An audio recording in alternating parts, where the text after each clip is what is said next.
Chez nous, on parle de tout. Mais le numérique, c'est parfois un vrai casse-tête.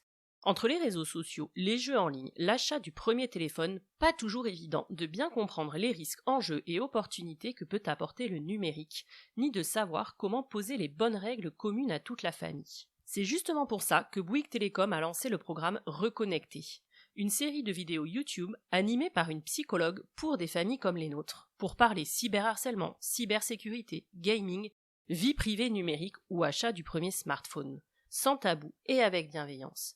C'est ludique, super utile et ça permet d'ouvrir facilement le dialogue à la maison avec tous les enfants de la famille. Parce qu'on se sent parfois dépassé et qu'on a tous besoin de repères pour accompagner nos enfants dans le monde numérique. Alors si vous êtes parents, rendez-vous sur la chaîne YouTube de Bouygues Télécom pour découvrir le programme Reconnecter et vous saisir de conseils concrets et adaptés pour que le sujet du numérique ne soit plus un sujet d'embrouille à la maison. Allez, maintenant, place à l'épisode. McCrispy strips are now at McDonald's. I hope you're ready for the most dippable chicken in McDonald's history. Dip it in all the sauces. Dip it in that hot sauce in your bag. Dip it in your McFlurry. Your dip is your business. McCrispy strips at McDonald's. Make your next move with American Express Business Platinum. Enjoy complimentary access to the American Express Global Lounge Collection. And with a welcome offer of 150,000 points after you spend $20,000 on purchases on the card within your first 3 months of membership, your business can soar to new heights. Terms apply. Learn more at americanexpress.com/business-platinum. Amex Business Platinum. Built for business by American Express.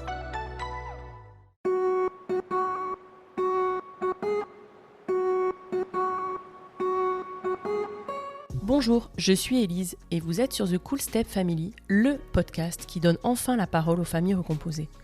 Aujourd'hui, en France, un enfant sur 10 vit en famille recomposée. Cela représente 1,5 million d'enfants et ce chiffre est en constante augmentation. Les familles recomposées sont donc une part entière et non négligeable de notre société. Pourtant, elles en sont globalement ignorées car bien trop peu ou mal représentées. Nous avons tous en tête les stéréotypes sur la famille recomposée, de Cendrillon, harcelée par sa terrible belle-mère et ses méchantes demi-sœurs, à Blanche-Neige, dont la belle-mère est une sorcière, si jalouse de sa belle-fille qu'elle souhaite la tuer. Les beaux-pères, eux, sont bien souvent absents. En réalité, et je m'en suis particulièrement rendu compte au moment de mon propre divorce, il n'existe pas, ou peu, de représentation positive de la belle parentalité. Sur The Cool Step Family, vous entendrez des belles-mères, des beaux-pères, mais aussi des beaux enfants. Ils vous raconteront leur quotidien de famille recomposée, sans filtre et pour de vrai. Ils vous confieront leur histoire, vous transmettront leur expérience, vous raconteront leurs anecdotes et vous diront tout sur les défis, mais aussi sur la richesse que peut offrir la vie en famille recomposée. Parce qu'heureusement, dans la vraie vie, il est évidemment possible de s'épanouir dans sa nouvelle tribu et de réussir le challenge de la famille recomposée. Et en vérité, ça peut même être super cool. Alors, bienvenue dans l'univers exceptionnel des familles recomposées, bienvenue sur The Cool Step Family. Voici aujourd'hui la deuxième partie très attendue de cet épisode si fort. Vous avez entendu dans la première partie comment la famille recomposée de Manon était passée de la cellule familiale rêvée au lieu de la domination, de la peur de chaque instant et de la violence commise dans le secret, protégée par le sentiment de honte et de culpabilité de Manon, par son déni, elle qui était si accrochée à réussir cette famille recomposée. Mais un jour, les amis de Manon comprennent et c'est le début de la fin du cauchemar pour Manon. Même si, vous le verrez dans cette seconde partie, le chemin a été long encore, ensuite, avant de pouvoir partir définitivement et sortir de l'emprise. Vous entendrez aujourd'hui Manon raconter les phases de lune de miel qui suivent celles de violence et qui entraînent des allers-retours. Les personnes aussi qui l'ont, chacune, aidé à cheminer, gendarmes, assistants sociaux, psychologues. Comment sa responsabilité de mère a fini par la sauver, et puis la vie d'après, le bonheur et la sérénité retrouvés, l'épanouissement de ses enfants et l'amour à nouveau aussi. Merci infiniment Manon pour la confiance. Bonne écoute. C'était une figure de référence pour elle, et elle avait beau voir qu'il était pas cool avec maman, voire même qu'il était pas cool avec sa fille, qu'il pouvait se montrer vraiment méchant, qui pouvait crier. Ça restait une figure de référence. Les enfants à cet âge-là n'ont pas la capacité en fait d'arrêter d'aimer quelqu'un parce qu'il est méchant. Bien sûr. Elle l'aimait Et c'était sa famille. Mmh. Et donc pour moi, je me disais, mais c'est pas vrai, je peux pas encore lui faire le coup en fait, de la séparer de quelqu'un.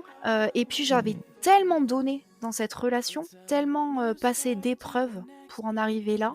Et notamment, je pense beaucoup, à notre premier fils où envers et contre l'avis de tout le monde, j'avais mené cette grossesse et pour autant, elle s'était mal terminée. Pour moi, il y avait pas de... J'avais pas le choix, quoi. Je devais rester là. Sauf qu'en fait, quand on me met en face de ma responsabilité de mère, purement de mère, là, je me dis, en fait, tant pis, quoi. Oui, c'est la honte. Ouais, tu vas être maman célibataire de 2 enfants, de 2 pères différents. Mais c'est ça où tu vas en mourir, en fait. Donc, une première fois, j'ai le courage, en fait, de prendre contact avec une dame spécialisée, une thérapeute dans les violences conjugales. Et elle m'aide à mettre en place un plan d'action. Et une première fois, je pars. Je prends mes 2 enfants sous le bras et je pars vivre chez ma grand-mère, qui a la gentillesse de nous accueillir chez elle. Pendant 1 mois, on vivra chez ma grand-mère. On me pousse à aller voir les gendarmes, donc je fais un dépôt de plainte à cette période-là. Pas de plainte, je fais une déposition. On me demande si je veux porter plainte, je refuse la plainte. Qu'est-ce que tu appelles une déposition? Tu fais une main courante? Alors, en fait, ce qui se passe, c'est que je ne veux pas partir comme ça, puisque j'ai très peur à cette période-là qu'ils se servent du fait que je pars du domicile conjugal pour récupérer la garde de notre fils. Bien sûr, c'est tout le problème de cette justice. Exactement. Le grand paradoxe, tu ne peux pas partir, sinon c'est abandon de domicile conjugal, C'est ça. etc. Ouais. Et donc, je passe chez les gendarmes pour leur dire, voilà, j'abandonne mon domicile conjugal, je pars avec mes enfants, et quand ils me demandent la raison, je leur dis violence conjugale. Et en fait, à partir du moment où ce mot est prononcé dans une gendarmerie, à l'heure actuelle, tout se met en branle. C'est effarant, c'est-à-dire que le gars me dit, bougez pas, je vais appeler un collègue donc de la maison des familles, qui est une unité spécialisée sur les violences intrafamiliales.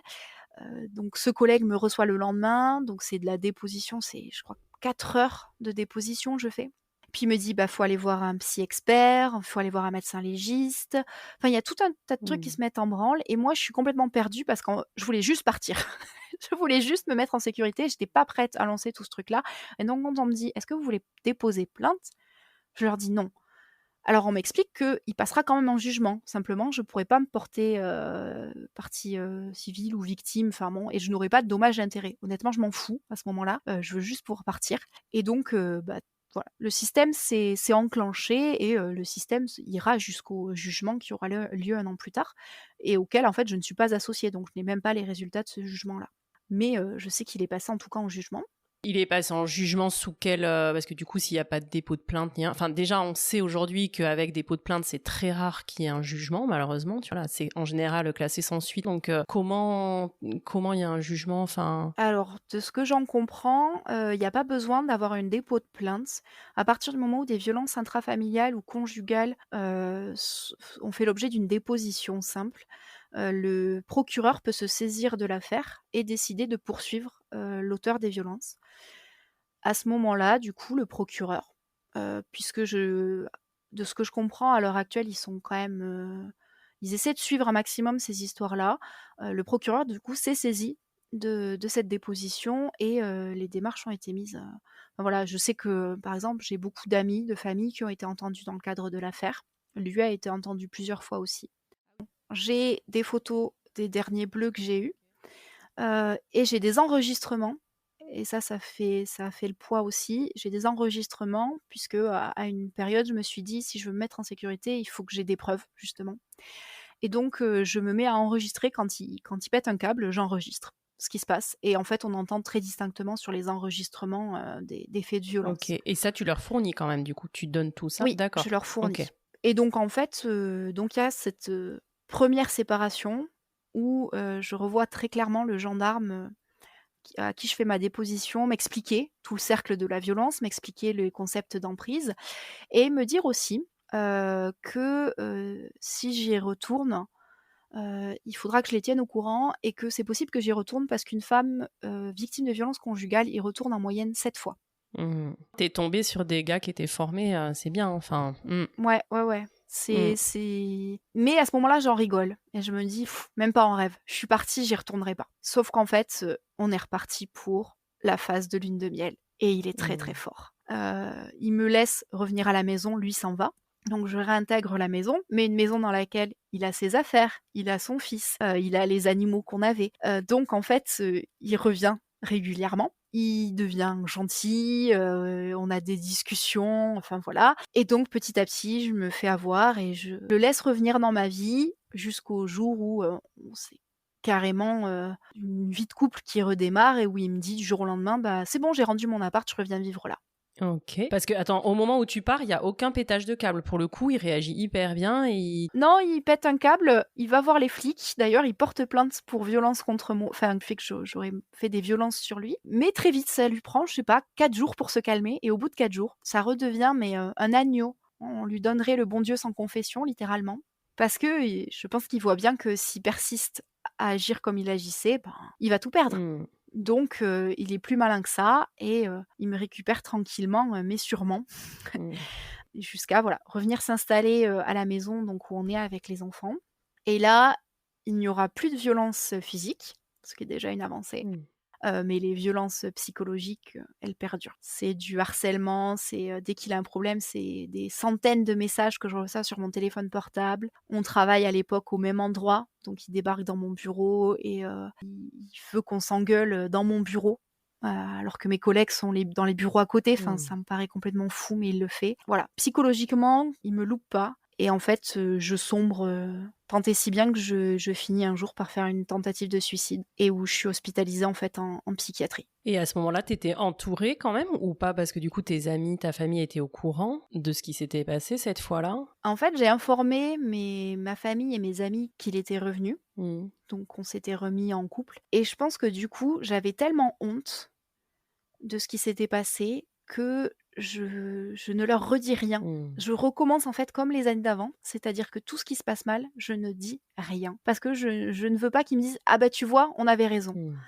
Et donc je revis ce truc-là complètement seule et d'ailleurs quand je suis hospitalisée en hôpital psychiatrique, je ne préviens quasiment personne. C'est-à-dire qu'hormis lui et le père d'Inès qui est informé que je suis hospitalisée parce que du coup il récupère sa fille à temps plein, personne n'est informé de ma situation. Et le père d'Inès, justement, là-dedans, parce que c'est vrai que je me le demandais à un moment donné quand tu parlais, parce que vous avez une bonne relation et tu vois, est-ce qu'il intervient? Est-ce qu'il essaye de te parler ou est-ce qu'il est au courant de rien? Alors il essaie d'intervenir plusieurs fois. Il me dit surtout qu'il est là pour moi. Vraiment, c'est quelqu'un de génial parce que il laisse ouverte, la porte. Si j'ai besoin de parler, il est là, voire même quand j'ai eu besoin plusieurs fois de me réfugier chez quelqu'un, de dormir ailleurs parce que, voilà, il y avait des faits de violence ou alors il m'empêchait de dormir. Ça m'est arrivé plusieurs fois de dormir sur, le canapé chez lui, Ouais, d'accord. mais je lui en parle pas directement de ce que je vis. Il sait que ça va pas, mais je lui parle pas directement et donc il essaie de pas non plus s'en mêler. Le seul truc qu'il me dit à un moment quand même, c'est: «Manon, si tu persistes à rester avec ce gars, je vais finir par demander la garde d'Inès». Mmh. Et là, je comprends qu'il rigole pas et que pour la première fois, c'est pas juste qu'il essaye de me faire peur, c'est qu'il est inquiet pour sa fille et je le Mmh. comprends. Et du coup, pareil, ça me fait un espèce d'électrochoc à ce moment-là, de me dire: «Bon, ça suffit quoi. Enfin, tu peux pas risquer de perdre ta fille». La psychiatrie, ça peut faire peur, mais c'est une grande bouffée d'oxygène pour moi. Je Mmh. passe 3 semaines, en «tête à tête» entre guillemets avec moi-même. Ouais, et puis t'es enfin en sécurité, ne serait-ce que ça, de te sentir... C'est ça. Je suis en sécurité. C'est dur parce que je sais que mon fils ne l'est pas par contre. Mon fils est resté avec lui. Pendant toute cette période, qu'est-ce qui se passe pour Zéphyr? Ouais. Zéphyr, je le vois quasiment pas pendant 3 semaines puisque lui refuse de me l'amener, jusqu'à l'hôpital. Il a quel âge, Zéphyr, à ce moment-là? Ah bah, il a 2 ans, il vient d'avoir 2 ans. Ok, ah, il est tout petit. Il est tout petit et puis, voilà, son père veut pas faire de vidéos, le met pas au téléphone. Je pense qu'en 3 semaines, j'ai dû avoir 2 fois des nouvelles. C'est compliqué parce que même moi, je sais pas où j'en suis et les premiers temps de mon hospitalisation, je refuse d'admettre que j'en suis là à cause de mon couple, hein. Je me souviens très bien que, une infirmière m'a raconté qu'en fait, quand je suis arrivée, la psychologue, du service lui a dit, «Surtout, madame, machin, vous ne lui parlez pas de sa vie de couple, vous ne lui parlez pas de son mari. Il faut lui laisser le temps de digérer en fait et d'accepter que ses problèmes viennent de là». Et le jour où j'ai commencé à accepter, là on s'est mis à me parler de mon mari. Et c'était assez impressionnant parce qu'après j'ai fait un cheminement très très rapide. J'étais très bien entourée aussi, il y avait une psychologue géniale, il y avait une assistante sociale géniale aussi, qui rencontre mon mari à ce moment-là. Et à la sortie de la rencontre, qui me dit ça va pas être possible parce que Même avec elle, il avait été odieux. Donc elles me disent, «Nous, on vous laisse sortir si vous trouvez une solution pour partir». Et il s'avère que, chance ou pas, je ne sais pas, mais à cette même période, ma grand-mère, donc qui habite, à 5 minutes de chez mes parents, est hospitalisée et on décide de la faire mettre en maison de retraite puisqu'elle est plus en capacité de vivre toute seule. Donc sa maison se libère. Donc la maison qui lui appartient se OK. libère. Et donc je sors d'hospitalisation, je prends mes enfants 1 semaine en vacances parce que j'ai besoin de passer du temps purement avec eux. Donc je les prends en vacances avec moi à la mer, on profite, c'est une semaine merveilleuse. Et sortie de là, je me laisse un délai de 2 semaines pour avoir déménagé mes affaires, aménagé une maison qu'il faut vider complètement puisque c'est la maison d'une grand-mère qui n'a pas trié ses affaires depuis, peut-être 30 ans et emménager avec mes 2 enfants. Et sur ces 2 semaines, je fais des allers-retours pas possibles, voilà, pour, vider la maison de ma grand-mère, j'amène tout à la déchetterie, je bouge des meubles, je trouve du mobilier aussi, puisqu'ils ne me laissent pas partir avec toutes les affaires. Donc je suis obligée, par exemple, de racheter des lits pour les enfants. Donc je trouve ce qu'il faut et je meuble très, très vite toute la maison pour la rendre habitable et 2 semaines après, j'ai des amis qui m'aident à finir de déménager mes meubles et on s'installe avec les enfants. Et là, je respire. Ouais, trop bien. Et comment tu fais pour te protéger, justement, ce qu'on disait judiciairement? Parce que tu peux pas, normalement, sans être passé par un jugement. Et on le redit, hein, c'est le grand problème de cette justice, mais quitter le domicile conjugal comme ça avec tes enfants, donc comment tu peux faire ça? Alors, c'est assez facile, entre guillemets, parce que lui n'a peur de rien et lui est persuadé que je pars pour respirer et que ça va durer quelques semaines et que je reviendrai. C'est d'ailleurs pour ça qu'il veut pas que je bouge les meubles, c'est parce qu'il est persuadé que je vais revenir. OK. Et donc il me laisse partir. Quand je lui parle de notre fils, il me dit: «Non mais moi, de toute façon je peux pas m'en occuper la semaine donc tu le prends et puis je le verrai de temps en temps». D'accord, donc il y a pas de menace de si tu pars, je récupérerai la garde, tu le verras plus, enfin, il Non, rentre pas dans un truc comme ça. OK. non, il rentre pas parce qu'il sait qu'il y gagnera pas parce qu'en fait, mine de rien, c'est entre guillemets, ça peut être assez rapide de se retrouver devant un juge aux affaires familiales et au vu du passé, le fait qu'il soit en cours d'enquête pour des violences conjugales, le fait que j'ai été hospitalisée et dans mon dossier, c'est clairement indiqué, mon dossier médical, que j'ai été hospitalisée pour, fait d'emprise. Il sait il va y perdre. Donc en fait, il tente pas de m'arrêter. Par contre, il va refaire ce qu'il a fait la première fois, c'est-à-dire se montrer tout mignon. Il veut qu'on suive une thérapie conjugale, donc pour qu'il me foute la paix, j'accepte d'aller, plusieurs fois en thérapie conjugale avec lui. D'ailleurs, j'ai jamais vu un psy autant halluciner puisque moi à ce moment-là, je n'ai peur de rien et la première chose que je dis au psy, c'est que je suis victime de violences conjugales. Voilà, j'ai plus rien à cacher. Et il dit quoi? Par exemple, quand tu dis ça, lui, il dit: «Oui, c'est vrai, j'ai pu déraper», ou qu'est-ce qu'il dit? Ou il dit que c'est pas du tout vrai? Il dit quoi? Il dit que moi aussi je le frappe, que de toute manière c'est réciproque, voilà. Et puis que de toute manière, il m'a pas frappée, ça va, il m'a juste un peu malmenée, il faut pas prendre Mmh. les choses comme ça. Mais je vois bien à la tête du psy qu'il a complètement conscience qu'il le baratine Mmh. et ce psy qui est quand même payé pour que notre couple aille mieux, je sens à un moment quand même qu'il est à 2 doigts de me dire: «Mais cassez-vous, Ouais. partez». Voilà, et donc depuis, bah, voilà, je me suis installée, donc à 5 minutes de chez mes parents, donc ça, c'est un régal parce que je me retrouve maman solo, mais pas seule. J'ai tendance à dire ça. Maman solo, mais Mmh. pas seule du tout. J'ai beaucoup de soutien, beaucoup de que ce soit des amis, de la famille, de relais avec mes enfants, de relais aussi, moral, psychologique. Quand j'ai besoin, bah, j'ai toujours quelqu'un au bout du fil ou devant un café et en fait, je me suis aperçue de l'importance qu'avait la famille, qu'avaient les amis. On dit: «Il faut un village pour élever des enfants». Bah, en fait, moi, Mmh. c'était ça mon problème. C'est que j'ai voulu gérer ce truc-là dans une famille nucléaire, un papa, une maman, mais ça marche pas du tout et je me suis emprisonnée dans cette famille nucléaire parce que je voulais pas lâcher prise. C'était pas ça qu'il me fallait. Moi, j'avais besoin de cette indépendance, de cette sécurité aussi, tout en sachant qu'autour, le jour où j'ai besoin d'aide, bah, j'ai juste des coups de fil à passer, quoi et je trouve toujours Mmh. et c'est presque miraculeux et je sais que tout le monde n'a pas cette chance-là, mais moi, je l'ai eue et j'en profite et je les remercie, tellement. Oui, mais tant mieux, bien sûr. Du coup, il vivait dans la même ville que toi parce que tu as gardé ton boulot pendant tout Mouais. ce temps-là, ou tu as dû changer de ville? Je travaillais, à 3/4 d'heure de chez moi Et en fait, quand j'ai déménagé assez loin. Maintenant, on vit à 1 heure d'écart, mais du coup, de l'autre côté de là où je travaille. Donc moi, ça m'a rien changé, au niveau du travail D'accord. et ça m'a rapprochée, par contre, de ma famille et de mes amis. Ok. Et à ce moment-là, quand vous suivez la thérapie de couple, par exemple, tu dirais que toi, c'est parce que tu es pas encore prête à demander le divorce, ou alors c'est un peu pour le calmer. Tu te dis, bon, de toute façon, je suis chez moi, je respire, donc j'entretiens ce truc. Enfin, tu vois, est-ce que tu as peur de lui et que c'est pour ça que tu lui dis pas, attends, par contre, en fait, non, il n'y a pas de thérapie, moi, je te quitte. Enfin, tu vois, à quel moment tu passes ce cap-là de dire c'est terminé? Je pense que je suis encore, il y a encore une part de déni à ce moment-là. C'est-à-dire que, au départ, je le fais pour le calmer. Parce que clairement, je crois qu'une des phrases qu'il me dit quand je sors d'hospitalisation, c'est OK, si tu veux partir, mais en contrepartie, moi, je veux qu'on fasse une thérapie. Donc voilà, ça fait partie du deal et bah, je suis le deal. Il a envie de claquer 70 € par séance pour rien, bah, c'est son problème. Et en fait, ce qui va vraiment changer la donne, c'est en janvier, donc là, il y a quelques mois. Donc on était toujours en train de suivre une thérapie. Et en plus, le pire, c'est que ça marchait en partie. Comme il était revenu dans sa phase lune de miel, bah, on avait des discussions hyper profondes. J'allais chercher des fois des affaires donc dans notre ancienne maison, il était là, on discutait, voire même on passait du temps à rigoler. Enfin, et je sentais que je repartais dans le piège, mais vitesse grand V. Mais à ce moment-là, je me dis, bah, si tu veux pas repartir dans le piège, faut quand même que tu aies la preuve que tout est pas comme ça. Que la vie de couple, elle ne ressemble pas à ça. Et je décide du coup de sortir et je rencontre complètement par hasard un homme qui a lui aussi 2 enfants, qui a lui aussi une situation familiale un peu compliquée, mais qui est d'une gentillesse et d'un respect complètement fou. Et je ne lui dois rien, mais rien de rien de rien. C'est assez exceptionnel. En fait, je me rends compte que je peux mériter de l'amour, je peux mériter du respect, je peux mériter de la gentillesse, de l'aide, sans ne devoir rien en retour.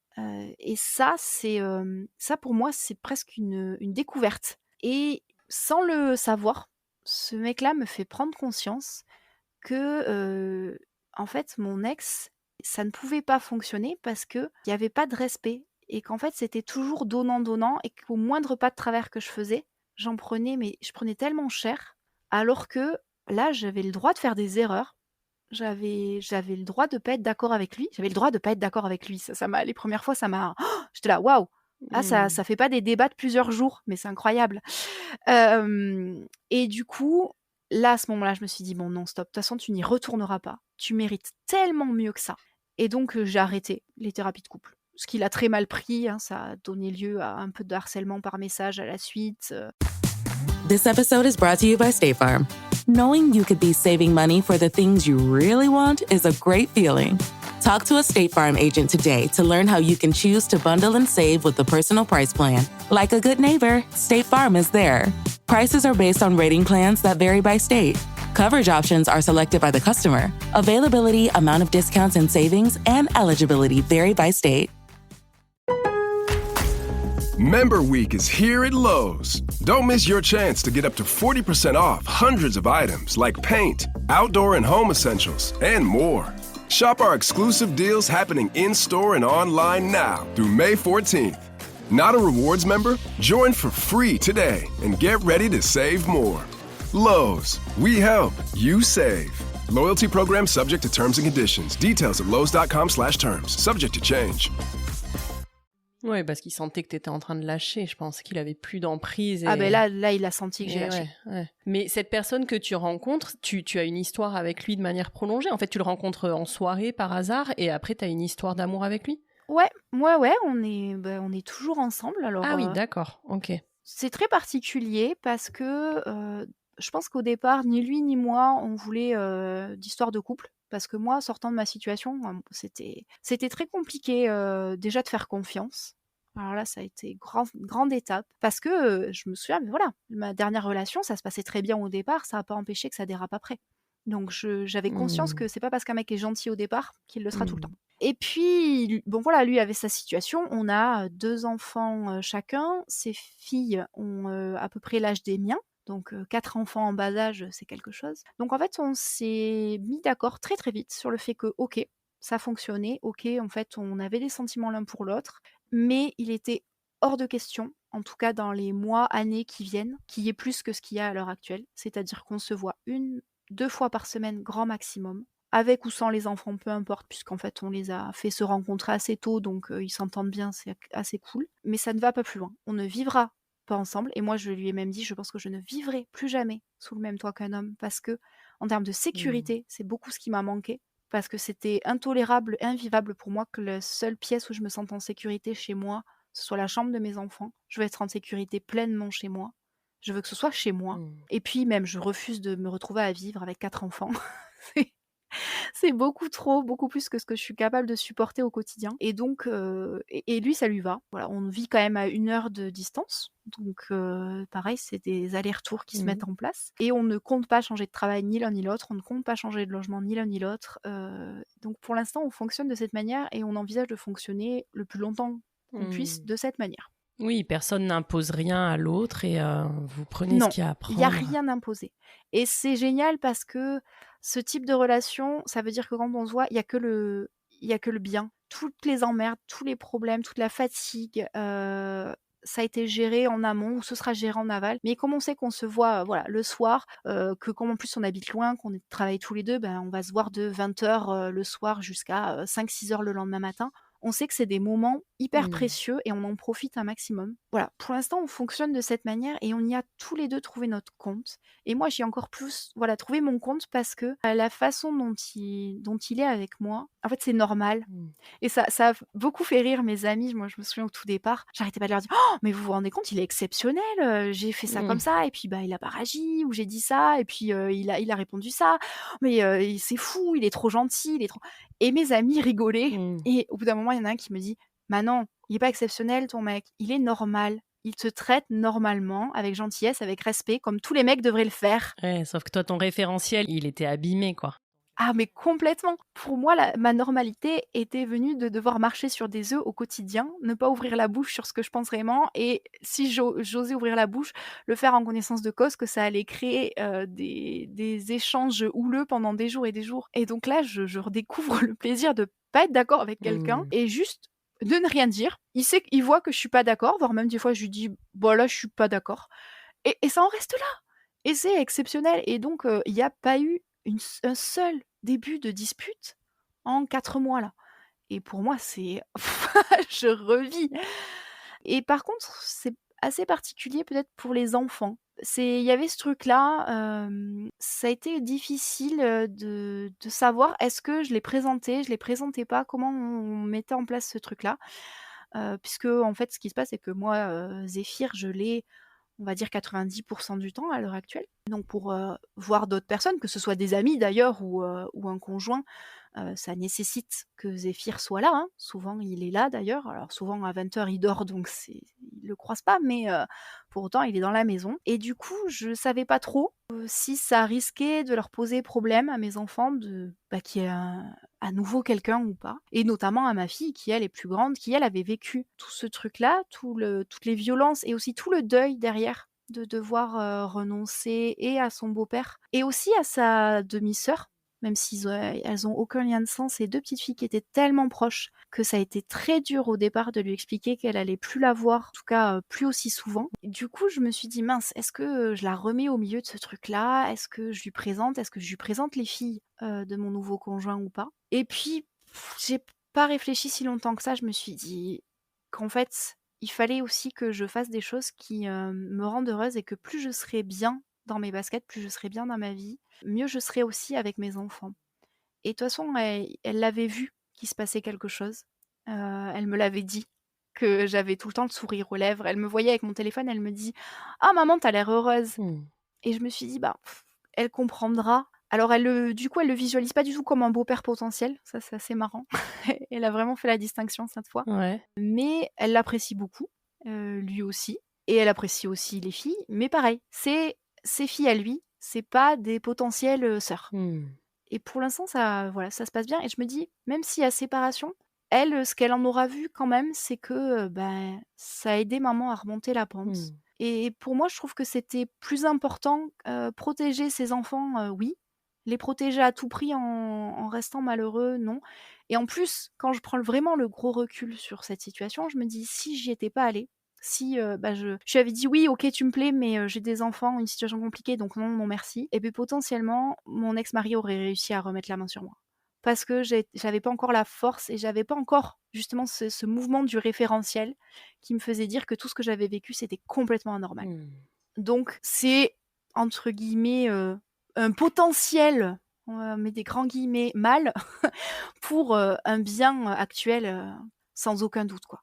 Vraiment. Ouais, mais bien sûr, après, je sais qu'on a souvent cette discussion et ça dépend vraiment des gens, ce truc de quand on est parent célibataire, au bout de combien de temps est-ce qu'on doit présenter les enfants, etc. Et c'est vrai que tu as des personnes qui se disent ah non, non, non, j'attends super longtemps et d'autres qui, au contraire, se disent bah, je suis dans une transparence avec mes enfants et de Ouais. toute façon, à partir du moment où tu es célibataire, bah, ils voient bien, en effet, comme tu dis, qu'à un moment donné, tu fais des rencontres, que ça te rend heureux. Donc, je pense que si tu es dans une transparence et que tu expliques les choses sans aller évidemment avec des mots adaptés aux enfants et sans qu'ils voient défiler 50 personnes, mais que tu expliques les choses et que ça te fait du bien et que là t'es bien avec cette personne et que c'est quelqu'un de sympa, même en effet s'il y a une séparation, elle l'a déjà vécu, enfin ta fille déjà 2 fois, ton fils une fois, elle saura, tu vois, entendre si tu expliques avec des mots que en effet ça peut arriver en fait. De toute façon nos enfants quand on a divorcé, ils savent en effet qu'une histoire elle peut s'arrêter. Mais je crois en fait qu'il vaut mieux oui être dans une transparence et dans l'explication plutôt que de cacher ou oui de pas y aller et puis toi d'être malheureuse quoi, tu vois, donc Ouais, puis il y a vraiment ce truc-là de séparer aussi. De séparer.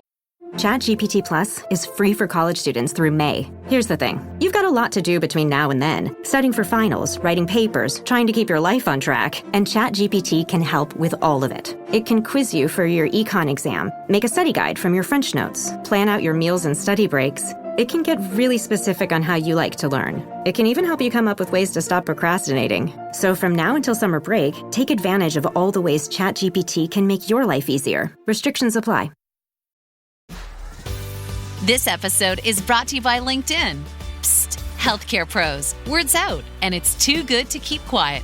Look, LinkedIn is revolutionizing job hunting, making it possible to search by specialty, shift preference, and salary. Endless scrolling is out. Whether it's a mental health therapist or dental hygienist, finding the perfect role is faster and easier than ever. Head to linkedin.com/healthcare and start your search today. Moi, je lui dis, c'est l'amoureux de maman. ouais, tout à fait. Il n'y a pas de place de beau-père. Je ne cherche absolument pas un beau-père pour mes enfants et ça, il est au courant. Il n'y aura pas d'histoire de père de substitution. Mes enfants, ils n'ont pas besoin de ça. Mmh. Ma fille, elle a un père absolument exceptionnel et donc je ne compte pas le remplacer, jamais. Mon fils, c'est une autre histoire, mais on verra ce que dit le futur. Il a un père et puis bah si c'est pas un père exceptionnel, et ben on fera avec. Mais en tout cas, l'idée c'est pas de faire rentrer un beau-père dans leur vie, c'est de faire rentrer un amoureux de maman comme je ferais rentrer un nouvel ami. Mmh. Voilà, c'est quelqu'un qui vient dîner, c'est quelqu'un qui dort à la maison, sauf qu'au lieu de dormir dans la chambre d'amis, bah, il dort dans la chambre de maman et c'est tout. Et en fait, l'idée, c'est de dire: «Ça me rend heureuse», et mes enfants le voient. Ouais, tout à fait. Et sans projeter trop de trucs, sans avoir trop d'attentes, et sans projeter peut-être un espèce Ouais. d'idéal de, comme tu disais, de famille à reconstituer à tout prix. Là, t'es moins là-dedans, quoi, dans toute cette projection, en fait, d'idéaux, C'est ça, quoi. parce que j'ai fait cette erreur-là. Parce que j'ai fait cette erreur-là la première fois, sur ma première famille recomposée, du coup, à me dire: «Voilà, il y a l'idéal, il est là, il vit avec nous, donc il faut que ce soit le beau-père». Moi, il fallait, vraiment, au tout départ, je voulais devenir, la belle-mère parfaite et en fait, tout s'est effondré tellement rapidement.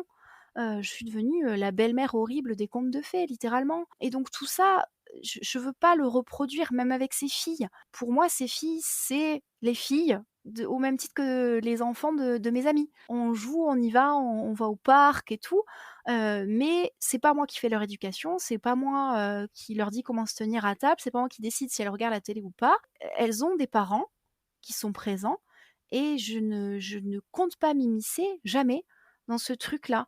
Donc je les accepte avec plaisir, je les aime beaucoup, mais c'est pas mes belles-filles et inversement, je veux jamais qu'elles me traitent comme une belle-mère. Ouais. Et concernant Zéphyr, tu dis que tu l'as à 90% du temps. Comment ça se passe? Il y a un jugement en cours pour ça? Du coup, comme il avait accepté, à peu près toutes les conditions de départ, moi je m'étais pas trop posé de questions. J'avoue que j'ai peut-être mal fait, hein, sur ce coup-là, mais j'ai laissé les choses tranquilles. Ça m'a permis aussi de prendre, des grandes respirations là sur ces derniers mois, entre le moment où vraiment j'ai rompu tout contact, hormis, les contacts par rapport à notre fils, mais quand j'ai arrêté la thérapie familiale, Donc on a arrêté de discuter, hein, c'est-à-dire qu'on parlait même plus entre guillemets comme des amis, hein, on n'échange même plus sur est-ce que ça va pas, quel boulot. À l'heure actuelle, par exemple, je suis incapable de te dire ce qu'il fait comme travail, hein. Du coup, bah, moi j'en ai profité voilà, pour vivre aussi ma nouvelle vie, pour réinstaller ma nouvelle vie, puisque j'ai changé de ville, donc tout est à reconstruire, tout est à refaire.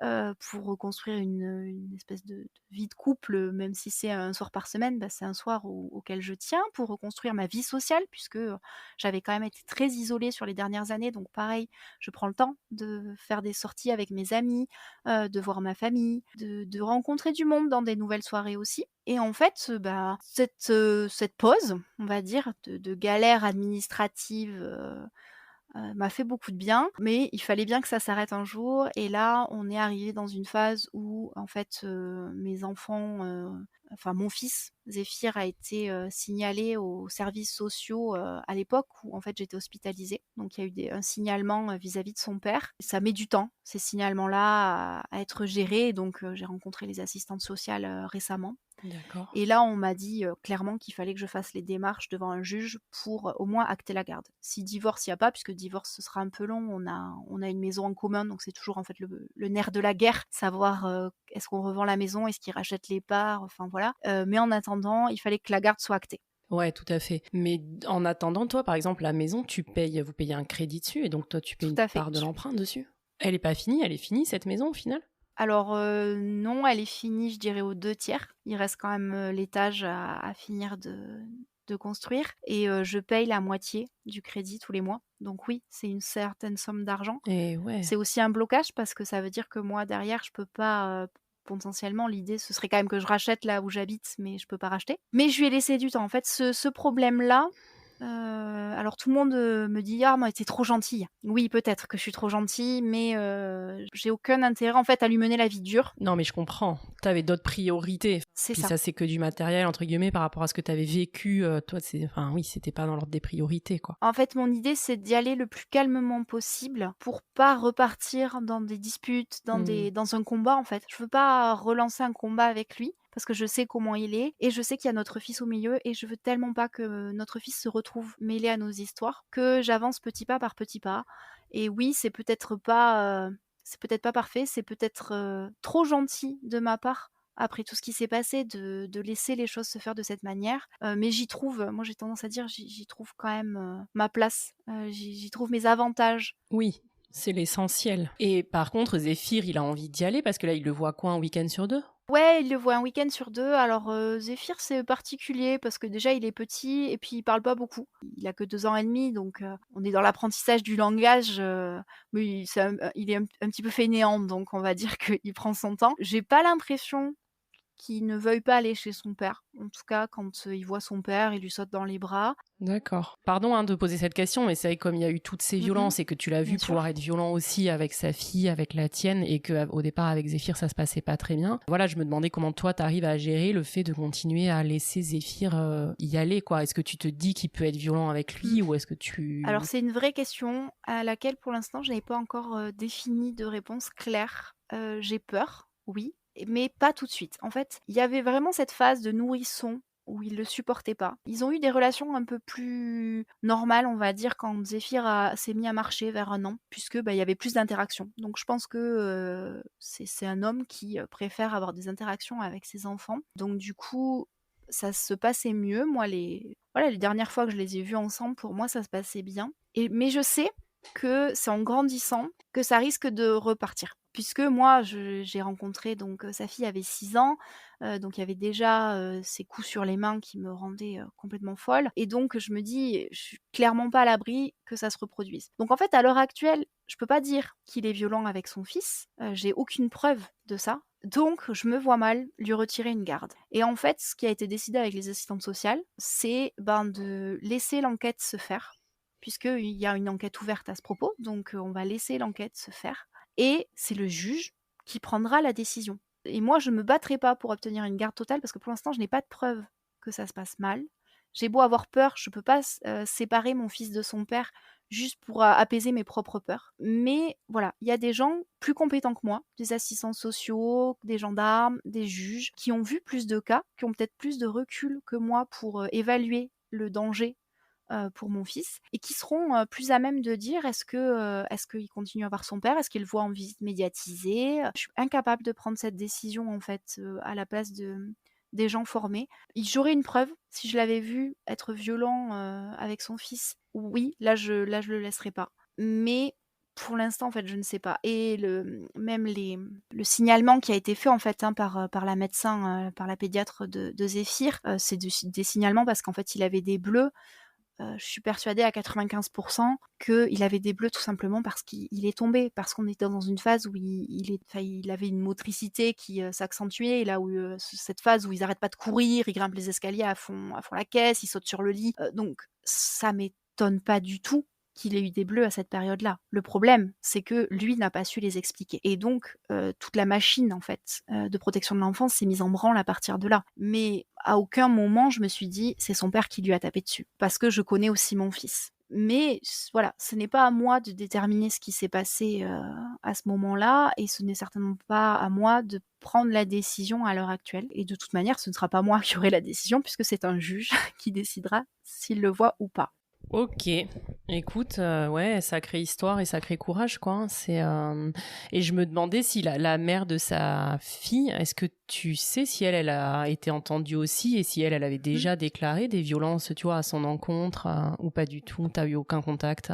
Alors je sais qu'elle a été entendue dans le cadre de mon affaire à moi. J'ai aucun retour sur ce qu'elle a pu dire puisque, en plus voilà, comme je n'ai pas porté plainte, je n'ai pas accès au dossier. Par contre, je sais que là, ce qui me trotte dans la tête, depuis, quelques semaines, c'est de finir par prendre contact avec elle. Non pas pour, savoir si elle a été aussi victime de violence ou pas, parce qu'à la limite, voilà, c'est du passé et voilà, je sais pas avec elle que je vais avoir ce genre de discussion, en tout cas.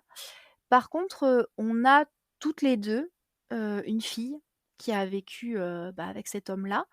Heu, 2 petites filles qui s'entendaient très bien et j'ai beaucoup de mal, en fait, ce qu'on essaye de maintenir, c'est qu'elles se voient, mais pour qu'elles se voient, à l'heure actuelle, il faut que je sois en contact avec mon ex-mari.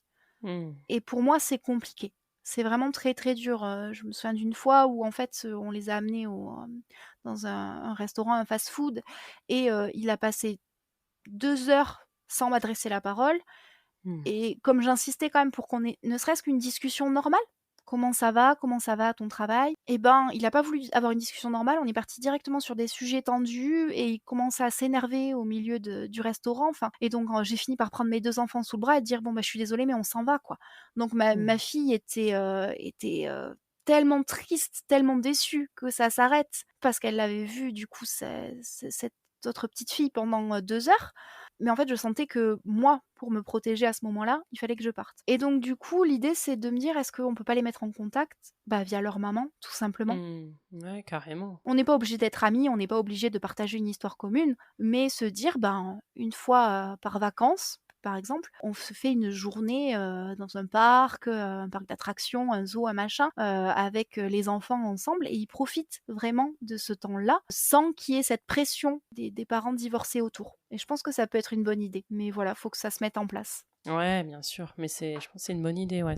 Je trouve que c'est là que c'est complexe, ces enfants qui se retrouvent au milieu, qui n'ont pas de lien de sang et qui s'aiment parce qu'ils passent plusieurs années ensemble et quand il y a reséparation, finalement, quand la famille recomposée ne fonctionne pas, on pense pas à ces enfants qui eux, n'ont rien demandé et qu'on sépare certes des belles-mères, des beaux-pères, mais qu'on sépare des demi-frères et sœurs avec lesquels ils n'ont pas de lien direct. Donc et il faut maintenir. Moi, je maintiens bien, je me suis battue. Je me suis battue pour que mes enfants soient sur les mêmes rythmes, de week-end, parce qu'il était hors de question qu'ils ne se voient plus ou quasiment plus. Mais on s'est pas posé la question au départ de: «Oui, mais les filles?» Ouais, ouais. Et ça, c'est dommage. Ouais, c'est un des gros problèmes de la famille recomposée, donc c'est bien que tu l'abordes aussi, ouais.